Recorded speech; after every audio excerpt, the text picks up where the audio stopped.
So this is how to find the slope or the rate of change given any 2 points. So first we're going to label them x and y. Now to tell which x is which, we're going to use subscripts of 1 for the first point and 2 for the second point. And now we just plug them into this formula here. And the difference in y's is 8 minus 6. The difference in x's is, now this is where you have to do them in the same order. Actually, so I didn't do that. I'm doing this version, I guess. And I'm doing the second minus the first, so on the bottom I have to do -3 minus 2. If I do the other order, I'll get the wrong slope.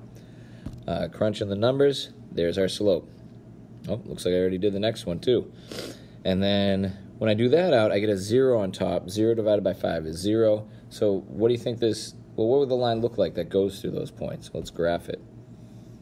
It's a horizontal line. That makes sense. A horizontal line has no change. For any change in x, the change in y is 0.